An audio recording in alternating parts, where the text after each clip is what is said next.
One Greek word, Martys. In a Roman courtroom, it meant witness, the person who stands up and testifies to what he saw. You know it by its later name, Martyr. The last book of the Bible opens with a deadline. Verse 1, these things must happen in tachei soon. Verse 3, the time is near. So 3 questions. What was actually happening outside John's window when he wrote, the time is near? Why is the Bible's last apocalypse the only one heaven ordered not to be sealed? And what happened to that small courtroom word, Martys, in exactly this generation? That last question is where we're going. Here's the answer up front. Preterism, named from the Latin for past, is the reading that says most of Revelation was fulfilled in the 1st century. Preterists date the book to the late 60s, under or just after Nero.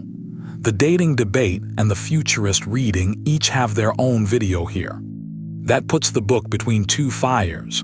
Rome burned in 64, the temple burned in 70. A book full of burning cities, fallen kings, and murdered witnesses, Preterists say, needed no decoding. It described its reader's world. Revelation stamps itself with time, front and back. Before the 7 churches, before a single vision, the opening sentence promises what must soon take place. 2 verses later, the time is near, ho kairos and jais. And in chapter 22, after the last vision, the same words return. The time is near.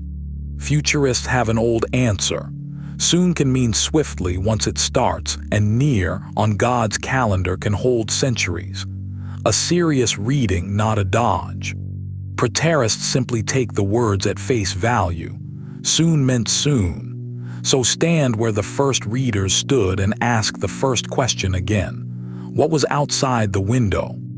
On the night of July 18th in 64, fire broke out beside the Circus Maximus in Rome. It burned 6 days, and of 14 districts, 3 were erased, 7 ruined. You've heard Nero fiddled while it burned. Fiddles didn't exist, and he was away in Antium. The documented part is worse than the legend. Tacitus, no friend of Christians, records what came next. To kill the rumor that he set the fire himself, Nero fastened the guilt on a class called Christians by the populace. Then, almost in passing, Christus suffered the extreme penalty during the reign of Tiberius at the hands of one of our procurators, Pontius Pilatus. The earliest pagan record of the crucifixion, from a man who despised the church. An immense multitude was convicted. Some burned to serve as a nightly illumination when daylight had expired. Torches in the emperor's garden. Then he adds a line he didn't have to. Compassion rose in the crowd because it was done to glut one man's cruelty. Even Rome flinched. That was one city, not an empire-wide hunt. But churches trade letters. Every congregation in Asia knew. And the fire moved east. In 66, the Roman governor Gessius Florus raided the temple treasury, and the temple captain, Eleazar ben Hananias, answered by halting the sacrifices for foreigners, ending the daily offering for the emperor, which Josephus calls the foundation of the war. It began at an altar. A Roman army marched in under Cestius Gallus and was shattered at Beth Horon. In June of 68, Nero, condemned by his own Senate, took his own life at 30. The next year, 4 emperors in 12 months. The empire itself seemed to be dying. And in the summer of 70, Titus took Jerusalem, and the temple burned. Josephus writes of 1 million dead. Historians call his numbers inflated, and the catastrophe stands either way. Around the year 300, Eusebius, the father of church history, set Jesus' words beside Josephus' account and wrote that no one could compare them and fail to wonder. So why would a letter to 7 churches in Asia care? because the dying had reached their own streets. Back to the courtroom word. Martys was trial language. Moses' rule, the one Jesus quotes, every charge stands on 2 or 3 witnesses. Nothing in the word about dying. Then Revelation opens. Chapter 1, verse 5. Jesus is ho Martys ho pistos, the faithful witness, and in the same breath, firstborn of the dead, ruler of the kings of the earth. Chapter 2, verse 13. A man named Antipas, my faithful witness, who was killed among you where Satan dwells. A name, a title, a death, the only named person killed in the book. Chapter 17, verse 6. A woman drunk with the blood of the witnesses of Jesus.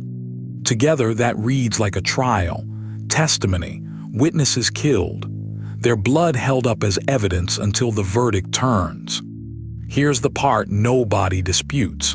Through most of the New Testament, Marty still meant witness, only witness. Scholars name 3 verses where the meaning starts to move.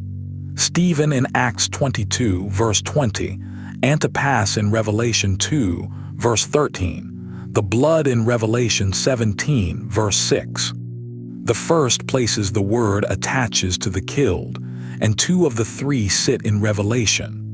100 years later, the Church's earliest martyr account, the martyrdom of Polycarp, uses Martys for one thing only: someone who dies for the faith.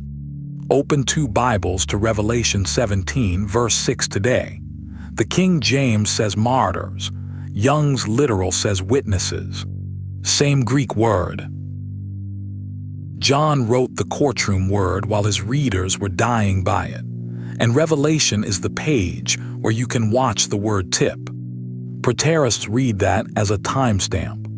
Futurists read the same verses as a pattern for every persecution since. Which leaves the strangest question. Remember the seal. When Daniel's visions end in Daniel 12, the angel commands him, "Shut up the words and seal the book until the time of the end, because the fulfillment lies far away." Revelation borrows Daniel's seal language throughout, and then, in its final chapter, heaven hands John the opposite command. Revelation 22, verse 10. Do not seal me es fragices the words of the prophecy of this book, for the time is near. 2 apocalypses, 2 opposite orders, both times the reason is time. Daniel, seal it because it is far. John, leave it open because it is near. Nobody disputes what the verses say, only what follows from them. Preterists call it the book's own answer to the question of when. How old is this reading? The system is from 1614. A Spanish Jesuit, Luis de Alcazar, wrote the first complete Preterist commentary, and Protestants like Hugo Grotius carried it on. The observation is far older. You heard the father of church history make it around the year 300. And here's why your feed is full of debunking and warning videos. Preterism splits in 2. Partial Preterists say most of it was fulfilled by 70, while the bodily return of Christ, the resurrection, and the last judgment still lie ahead, as the creeds confess. Full Preterists say all of it is fulfilled, resurrection included, the line of J. Stuart Russell's 1878 book, The Parousia. The historic churches point to one verse, 2 Timothy 2, where Paul names Hymenaeus and Philetus for teaching that the resurrection has already happened, and says it spreads like gangrene. Full Preterists answer with their own reading of that verse. We're not the referee. But now you know what the loudest argument in this corner of YouTube is about. Not whether Revelation touched the 1st century. How much already a faith can carry while it still waits. Watch what the book hands a burning world, not a chart, a title. Before a single vision, John greets 7 churches under pressure in the name of ho Martys ho pistos, the faithful witness, the firstborn of the dead, the ruler of the kings of the earth. To readers who watched witnesses die, the book opens with a witness who died and did not stay dead. Part 1 of this series ended on a word for new. This one ends on witness. Either way, revelation keeps arriving at the same place. Not a schedule, a person. So a question for you. Which line surprised you more? Heaven saying do not seal it, or a word changing its meaning forever? Put Martys in the comments if the trial inside this book was new to you. Meanwhile, there are more videos right here. We go deep, but not complicated.